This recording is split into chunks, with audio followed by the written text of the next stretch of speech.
hello, and welcome to episode 9 of Cold Beers and Curveballs. I'm Chase Almy, Across from him is your co-host, Corey Stevens. and let's get into some baseball news. Today we will be discussing a lot of things, like what is it better to be, a Met or a Ranger right now in this far in the season.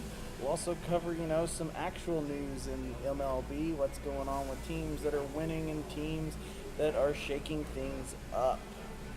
So to get things started, let's talk about the Mets. So the Mets get hit up with another yet problem that's not finally an injury to anybody on their team, although they got another one of those, it looks like.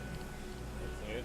So Matt Harvey decides to not show up on Saturday to his job, which for a lot of us seems like a normal thing to do if you've been out partying, but when you're a Major League Baseball player, they typically frown upon that. You should probably show up, even if you're a little bit hungover, right? Yeah, definitely. And the thing was he didn't even have to pitch today or that day. Exactly.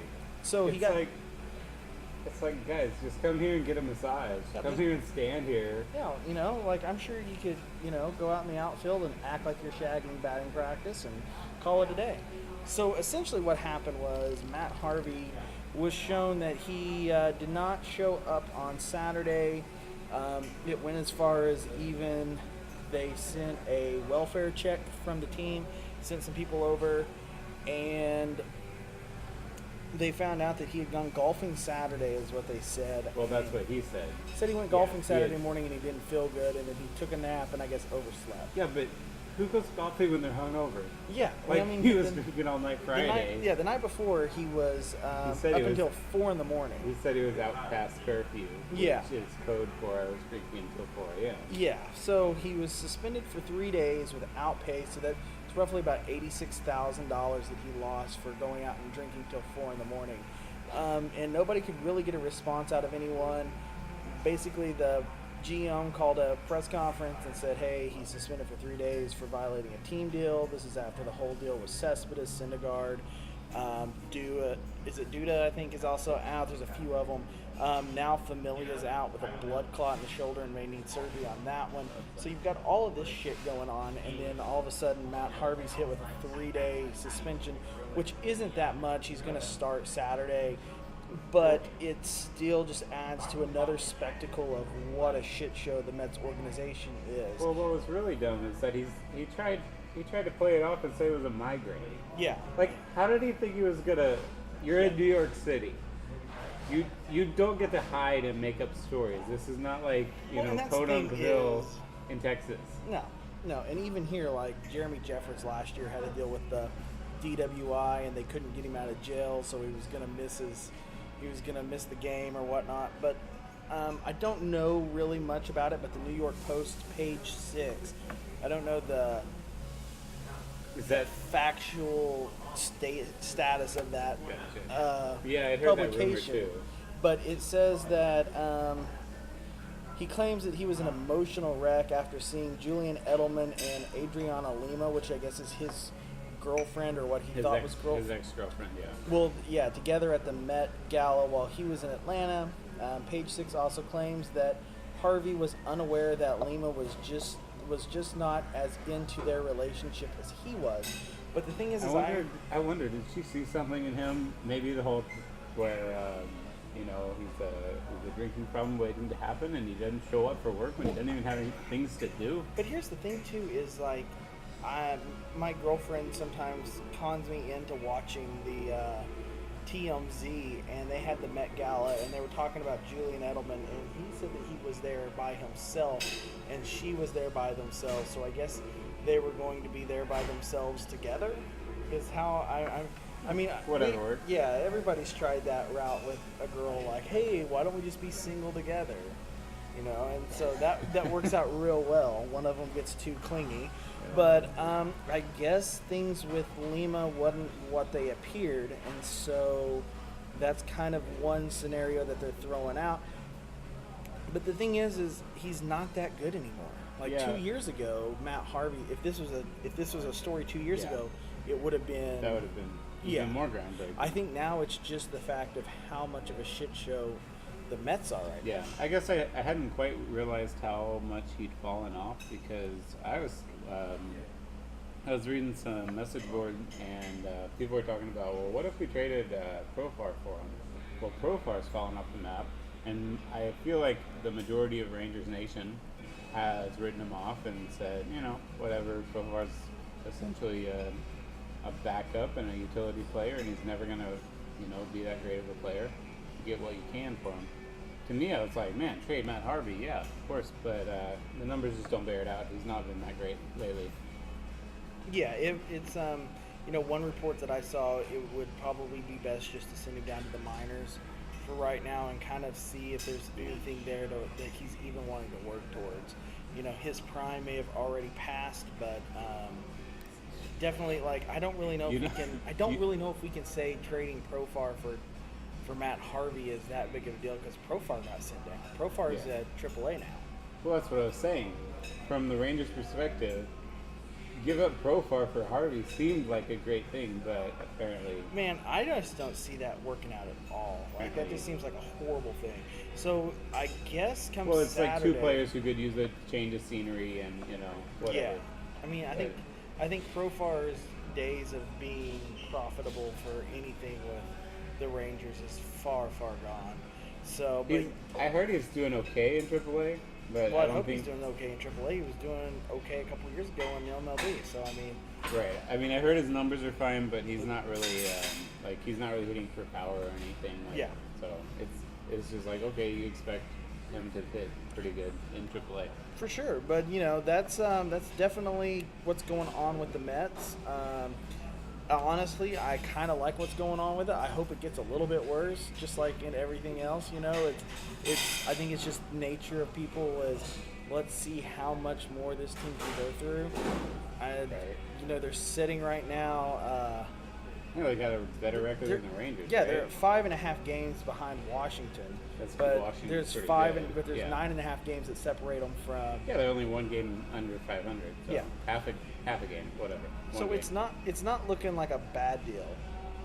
Yeah, I mean they were at the bottom of the division earlier, so they kind of righted the ship. Said Matt Harvey might be past his prime. Speaking of pitchers past their prime, real short detour into Ranger stuff that we'll talk about a little bit later. But the Rangers are playing the Padres, and who, if not for Jared Weaver, was pitching for the Padres. Jared Weaver was pitching for the Padres. Jared Weaver throws slower than you do, Chase. Jared Weaver throws a fastball at 79 miles an hour. Is he? Man, that's fastball. rough. His fastball was from 83 to 80 miles an hour the whole game, and he hit 79.7.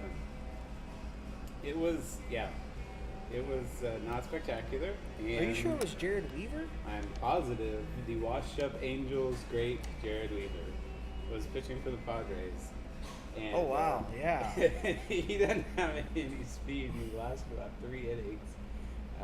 His WAR is -1. I mean, he's 0 for 4 with a 6.81 ERA. Yeah. That's always good. 6.8 is not really going to cut it. No, I don't think the Padres are trying really hard to win games. No, they've got AA and AAA guys. That's why they're rolling up, but they're also rolling Jared Weaver. That's why you can't. Who is about 5 years past his prime. But anyway, let's get to more relevant news. Look around the league. You mentioned some of the injury news with Familia out. What about David Price? Familia's out with a blood clot in the shoulder, may need surgery. David Price is slated for his first rehab start on Sunday in, I believe, Pawtucket. It's good news for Beantown. Yes, definitely good news for Beantown. Also, looks like there could be a little DL stint for Ryan Braun with the On Fire Brewers. He has a strained calf. Yeah. So he'll be sitting out right now. They're looking at a time frame to see if he will go on the DL. Strained calf doesn't sound too much, but strained hamstring didn't sound like a whole lot for Beltray. Yeah, no, he has a calf injury. Right. So yeah, he's got the calf injury too. So I mean, we're still wondering if he's. Hey, we're 6 weeks in and still no Beltray. Right? I know, right? And hey, what did I tell you about episode 5 or so? I think there's a little bit more going on with Beltray than what we know. Let's I think give that it calf about is 3 more half. episodes, right? Yeah, We're on number we'll 9 now, so we'll let you get know. to episode 12.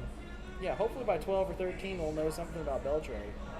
I'd But say, that's definitely, those are the big ones that are coming through. I believe one of the Dodgers tore his ACL. He's out for the year in outfield. I'm not quite for sure on which one that was. Well, even big names like Bryce Harper were missing some time. Mike Trout missed a couple games. You got Those you got guys, though, injuries with- that's kind of one of those things where I think they'll have a little soreness and they'll sit them in some strategic parts of the game just because they play so hard. yeah. So Yeah, but it just seems like there's been a lot of big names with Syndergaard and Beltre and some different guys throughout the league who've missed some time this year. yes, but yeah, that's definitely the major injuries that are going on right now. But on another note, on the opposite of injuries, Aaron Judge for the Yankees is on fire. He has 13, maybe more home runs now, top of the league, and the Yankees in general are at the top of their division. They're tied with the Orioles. Looks like or actually a little bit better winning percentage than the Orioles. They're 12-3 at home. Like, that's practically unbeatable. Their run differential. Let me do a quick look up and down the league. Yeah, number 1 run differential in the league, plus 56 for the Yankees. They've won some close games and they blew out some people. Their offense is cooking, and I think honestly, some people were talking about that at the beginning of the year. We talked about that a little bit about the Yankees. The way the Yankees would be good this year is if their bats lived up to their potential. Yeah. Aaron Judge, he's had 13 home runs, 317, and this is his first full year in pinstripes, and so it's definitely a turnaround year. I know a lot of projections had him at 81-81, tied with Baltimore at the bottom of the pack, and that is definitely not looking the same. Definitely way off this season, it looks like, with projections going in, and the last 2 teams that were supposed to be for the AL East are now the top 2 teams tied. Mm-hmm. Which I was happy to see that Wieters got traded over to the Nationals, hit that walk-off last night to finally end the win streak for Baltimore. But also a team that's still, trucking through on the NL Central. They're down 2 games from St. Louis, but they're the Milwaukee Brewers, and they have Eric Thames is doing a lot of that, he's at 13 home runs as well.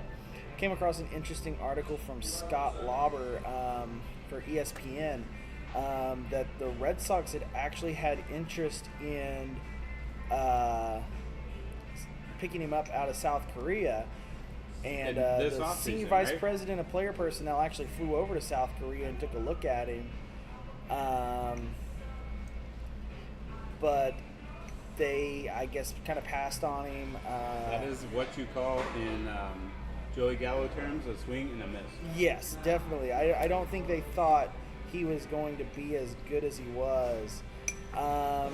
Yeah, but nobody thought he was going to be as good as he was because he was nobody in he was fine in South Korea, but I think it was just a different perspective. Like, the Red Sox thought they had a loaded lineup. Yeah. They thought, they have a high payroll.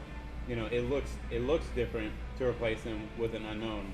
Well, and then the Brewers are just going to take a chance on a flyer. And essentially, who they replaced David Ortiz with was former Rangers first baseman Mitch Moreland. They got him on a 1-year, $5 million deal, and he's been doing fine. Yeah, he has definitely gotten out of his Texas ways. Sitting right now with a 277 batting average. He's not really hitting for power. He's got 16 RBIs. Didn't he lead 2 home runs? Didn't he have the most doubles for the first or second week in? He had the most doubles in the league. He's got 15 doubles right now. No, I don't think he ever hit 277 for Rangers. 270. His highest was in 2015. He had a 278 batting average. Yeah, that's higher than it seems like he was in a perpetual slump. Yeah, so far out of the box, he's been a completely different player. Looks like it's going to be another one of those Chris Davis moments with Mitch Moreland. Well, I mean, it's a long season. He's not. I don't think he's quite as talented as Chris Davis, but No. he might be hot for a while. Yeah. Yeah, so, but definitely Thames is still lighting it up and helping the Brewers stay somewhat relatively close to the top. They're actually, over the Cubs right now. The Cubs eased on down to fourth.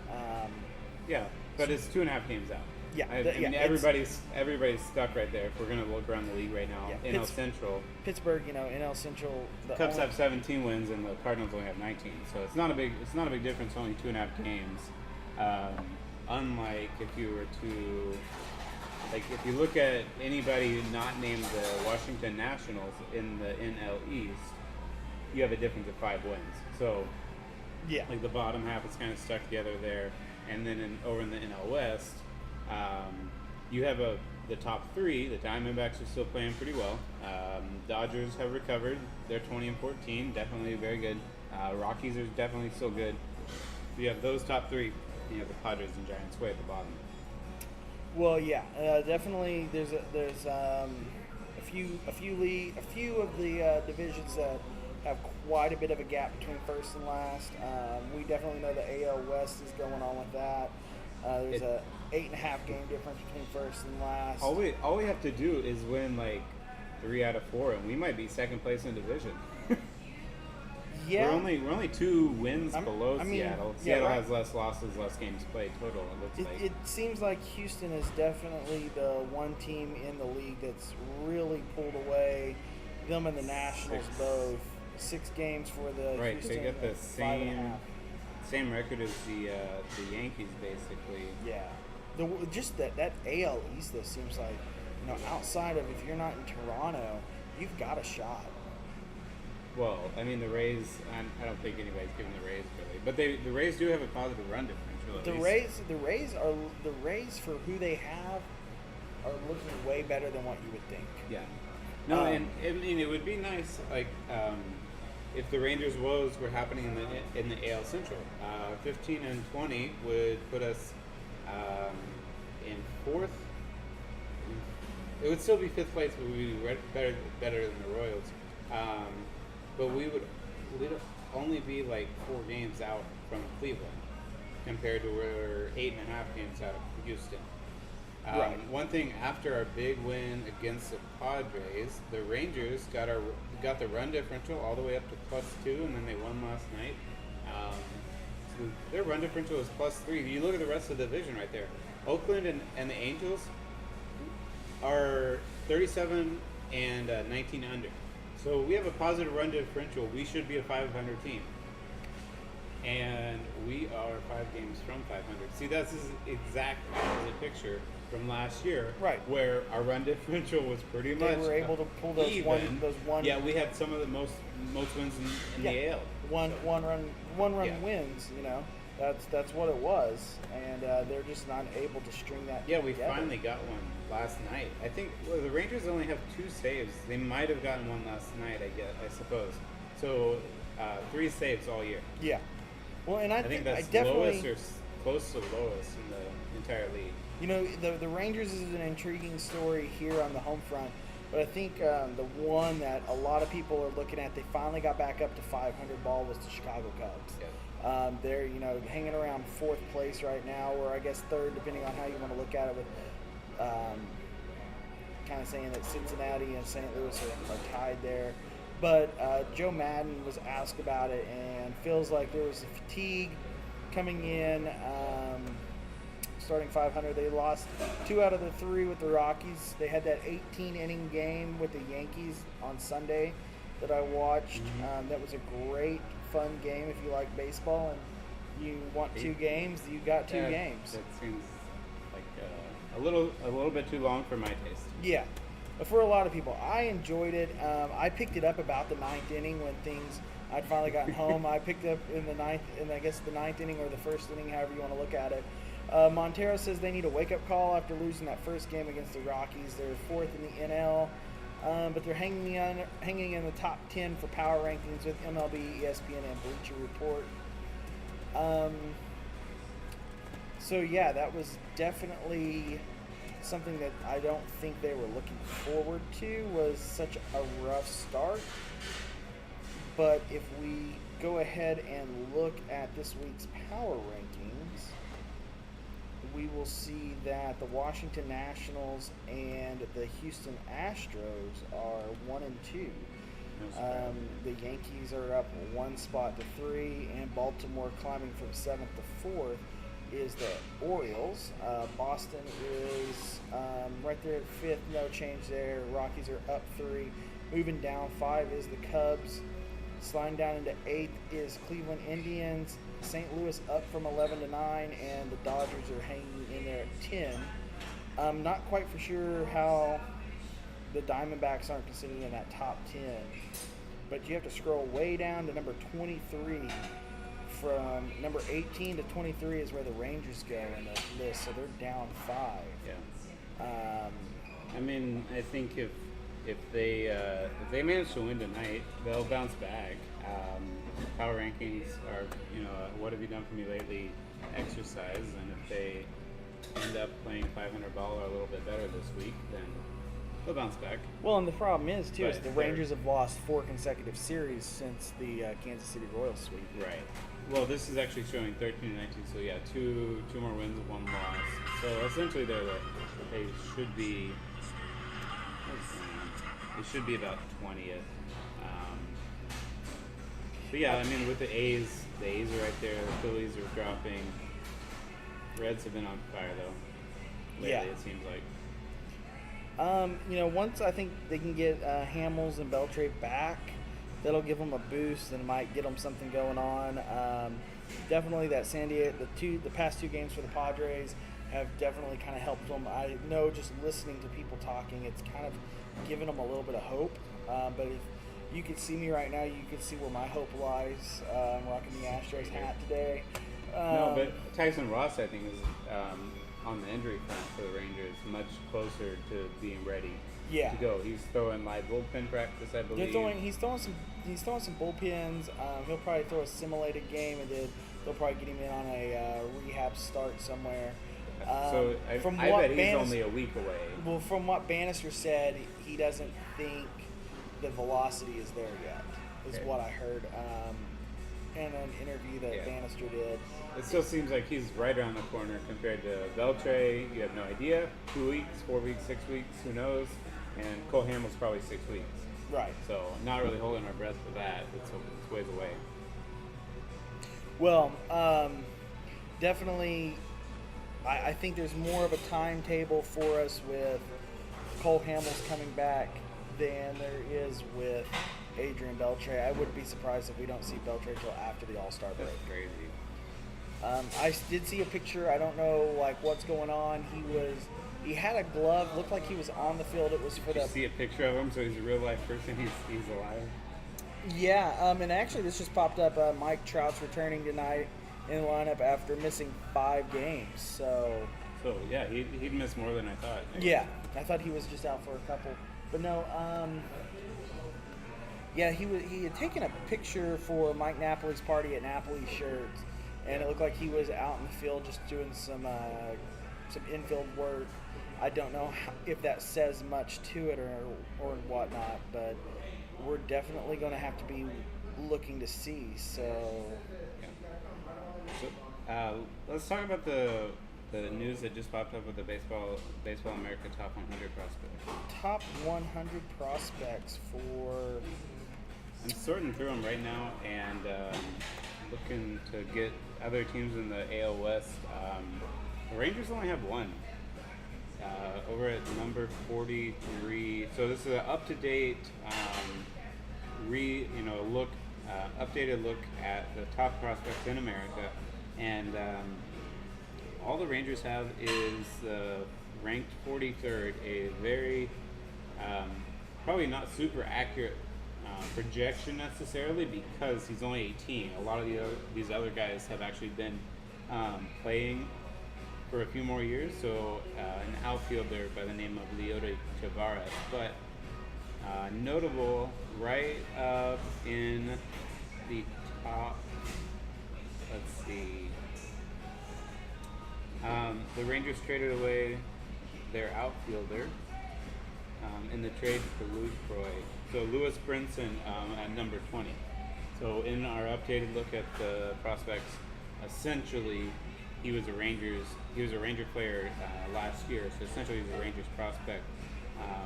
We get to watch him and see how he develops, and looks like people are still projecting him to be a star outfielder. And we traded him for Lucroy. We get to compare his career with Lucroy's time with the Rangers, which right now Lucroy is batting 200 practically, 210, 220. Yeah, it's definitely not where everybody had projected him to be. Well, I mean, the Rangers batting average as a team is just absolutely terrible. Lucroy is 230, and actually that's over the team average, 218.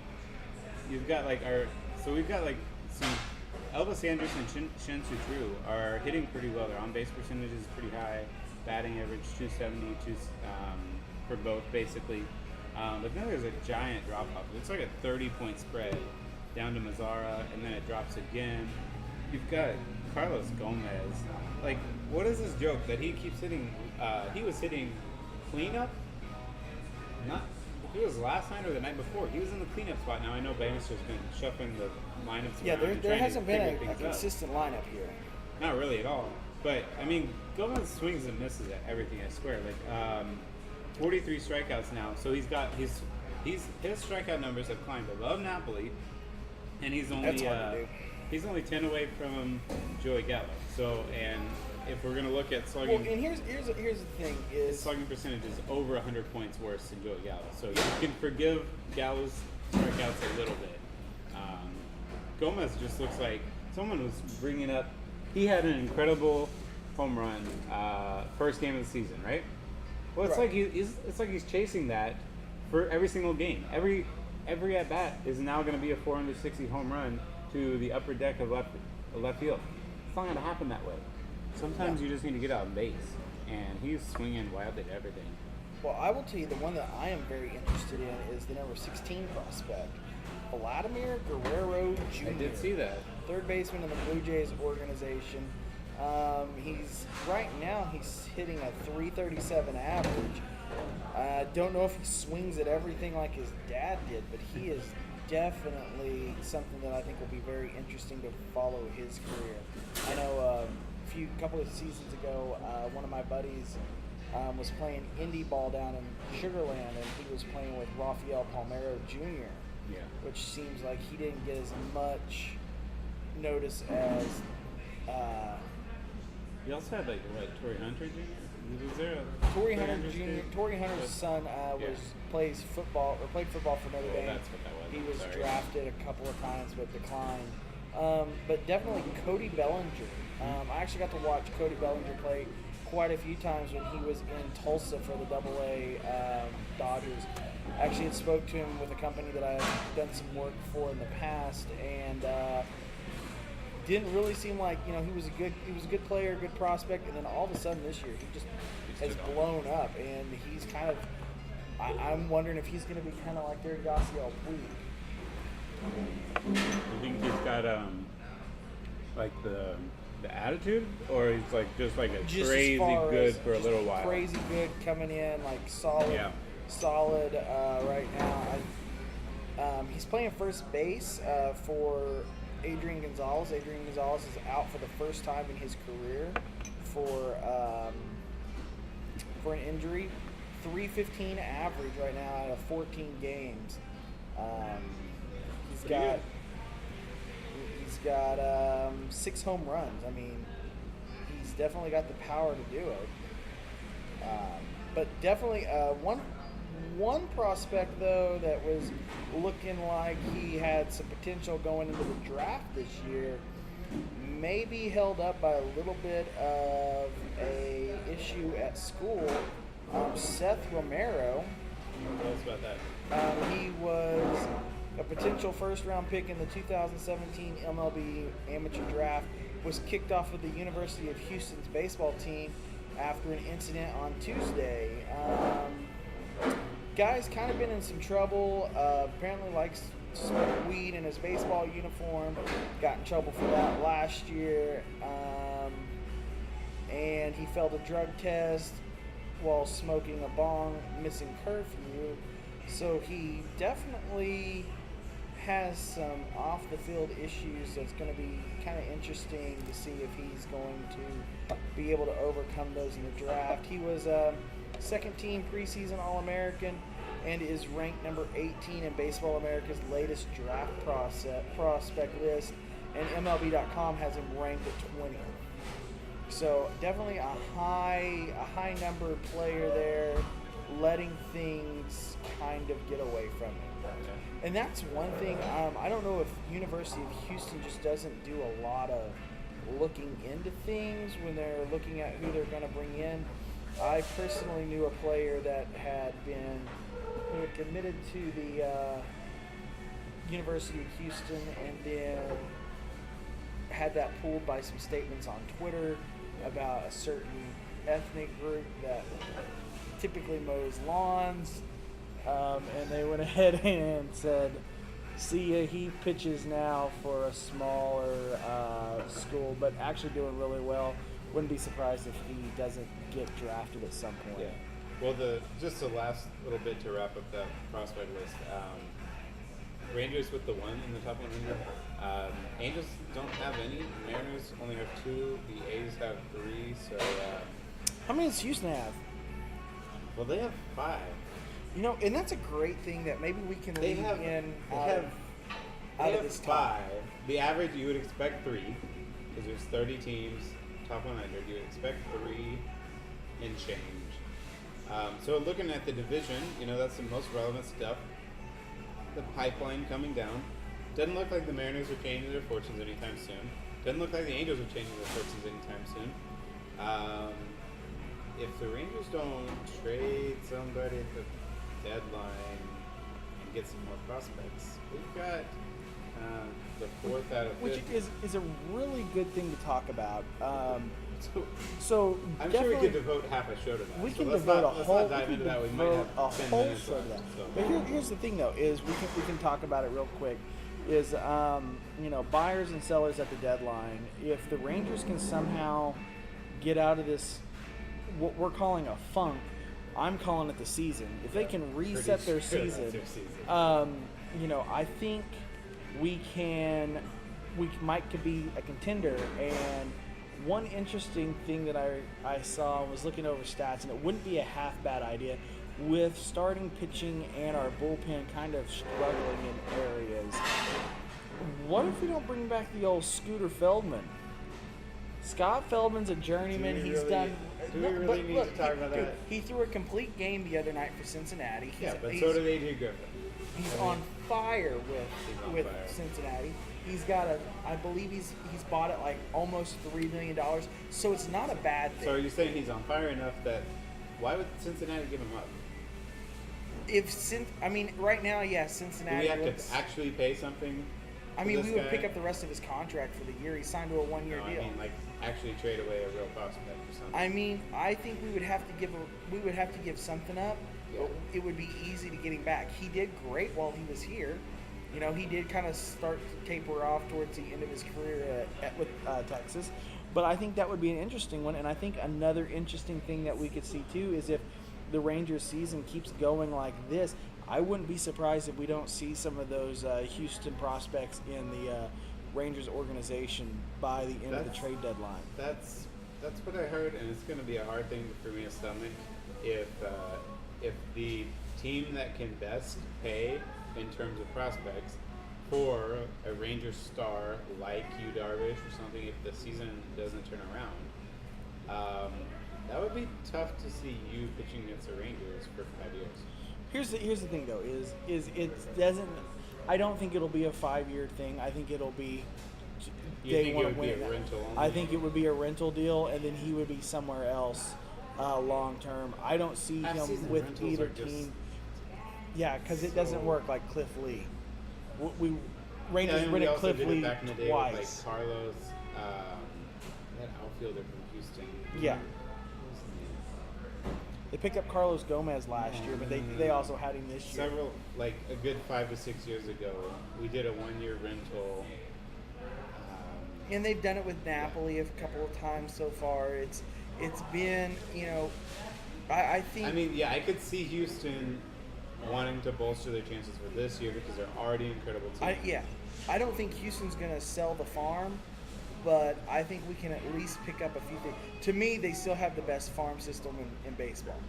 But a team like the Dodgers, if they were to trade for them, and they're also going to win it, trying to win it this year, they would also feel like they had a chance because with the money that they could pay. Yeah, he would be more than a rental.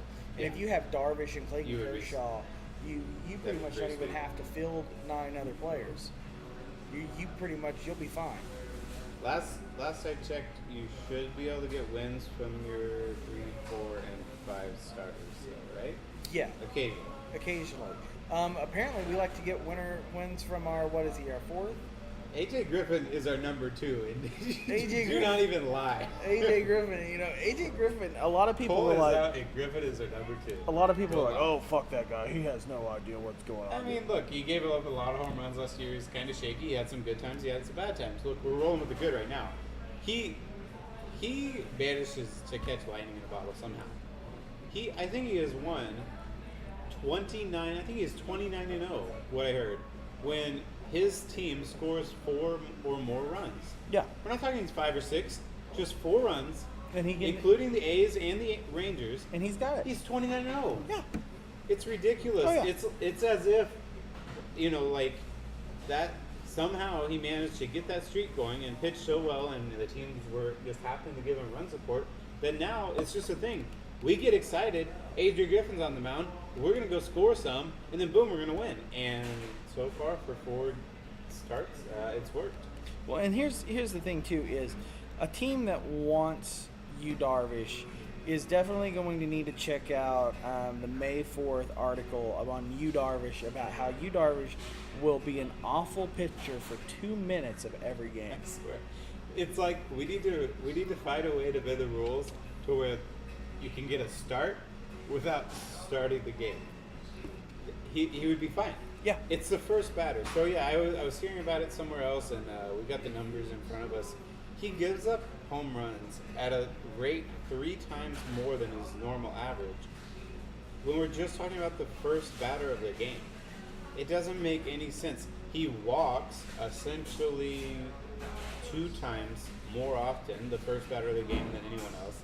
He strikes them out, what does that look like, 20% less? He even hits them more. He hits them twice as often as he hits any other batter. Look, I have no idea what it is. He gets nervous going up there. He gets through the first batter, and he oftentimes sucks. 6% of the time he's giving up a home run. And then he's okay. Yu Darvish is a lot like... Strangest thing. He's a lot like a knuckleballer that doesn't throw a knuckleball. If you talk to anybody who's ever managed a knuckleballer, like Terry Francona or Terry Collins, right. Guys, and you'll hear it in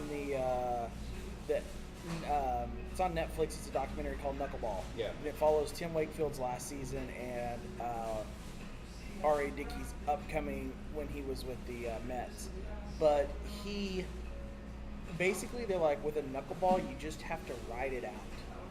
And a lot of times with Yu Darvish starts, that's what you have to do, is you have to ride it out. The issue now is you don't have an offense that's going to always show up. Yeah. And so it makes things testy on when to pull him, what to do. Right. And you know what? I think we will end up talking about that a lot for the rest of the first half of the season, because Yu Darvish would be the most likely to be traded probably if the Rangers season stays going poorly. But it's just, to me, it's the way he's defined in my mind is an incredible pitcher who doesn't have the ace factor. He is not on the level. When you look at the number of strikeouts over the last 5 years, he's way up there with the likes of Clayton Kershaw. Yeah. But he is not Clayton Kershaw. No, Clayton Kershaw knows. He doesn't, Clayton, and same with the entertaining stuff in the eighth inning or ninth inning with Max Yeah. Scherzer. He's got it. He wants to pitch it. He wants to pitch it. He's gonna finish that game. You does not go deep into games all the time. No. We were talking about that earlier this season. He hasn't gone into the seventh inning for 2 years until he did it once this year. Apparently, he didn't know how to start the game well. His command falls off in the sixth inning generally, or whatever. When he gets up to 90, 100 pitches, his command falls off, and he can't hit the broadside of the barn. He starts to walk everybody, and they have to pull him. So, yeah, he's real incredible in innings 2 through 5 on most days. He just doesn't have the it factor, the true ace mentality. Yeah, he doesn't have the go get it and like I'm going to throw my best stuff against your best stuff. Clayton Kershaw is one of those guys. I remember watching a couple spring training games where he was pitching, and you could actually hear the ball just as it goes through the air just whistle. Right. And he started to work on velocity. I think Yu Darvish has kind of began to look at American style pitching, and maybe there's a turnaround for him, but with the Rangers season like this, the turnaround may end up somewhere else. Who knows? It's definitely something to look forward to. That's all I've got. What do we got? Guys, here's the thing: is I am working on a deal that I would love to get everybody involved with. And it is to sponsor a young man who was born May 7th, 1988 in Tampa, Florida. And he's been struggling right now. And his name is Sam Dyson. And the poor guy is, really struggling. And so Cold Beers and Curveballs would like to set up a sponsorship to really help this guy with the No Dyson, No Home t-shirts that we will be selling online. Those will be up in the coming weeks. It's basically... What if we just send him a card?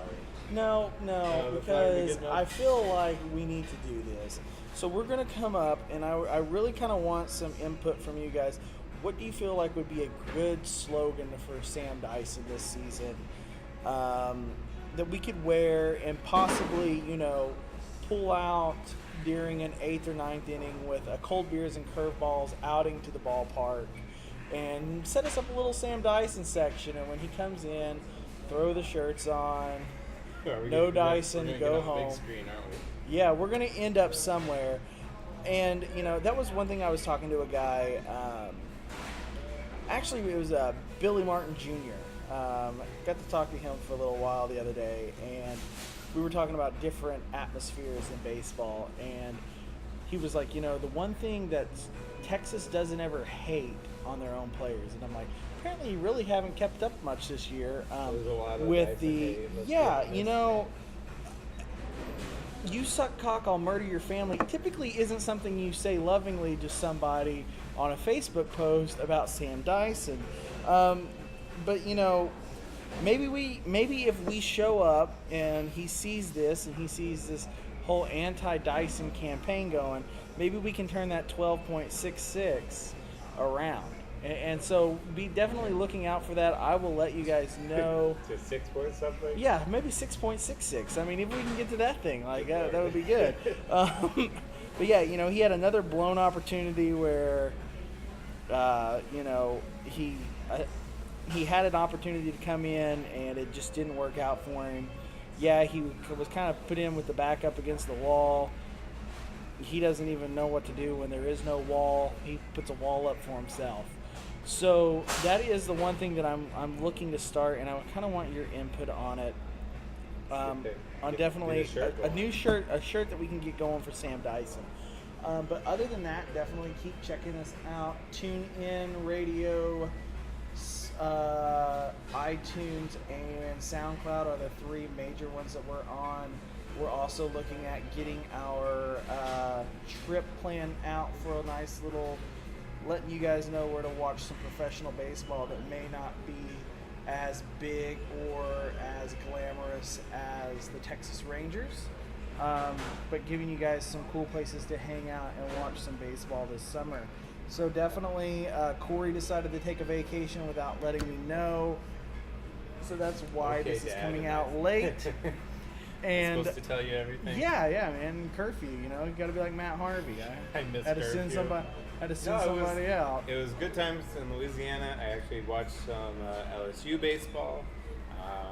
Talked some baseball with my brother, who's plays high school. Is LSU baseball? Are they playing on the 95th base path now, or are they You still know, last playing I in the big checked- circle? Last I checked, they had won championships in the last 10 years. Is that correct? I don't know. I don't believe gooks so. Tigers, sir. I'm American. Gooks Tigers all the way. Oh yeah. No, they actually won in extras against South Carolina. It was a good game. Oh, was that Sunday? Probably. I Yeah. think I saw the game on that day, and it looked like it was going to be a pretty fun game. So that's definitely one thing we're going to start talking a lot about is college baseball as we start getting into these tournaments and things like that. We're even going to touch on some high school baseball. I know we've got tournaments and regionals and things coming up like that. Who knows? Maybe you might catch Corey and I doing some play-by-play for possible teams as they venture on Chase into likes the to talk a championship. big story, but I Hey, don't you know think what? it's If Corey will jump on board, we've got the places to go. So with that, enjoy the rest of your week, and we will be back more than likely this weekend with some more great content for you guys. Thanks, guys.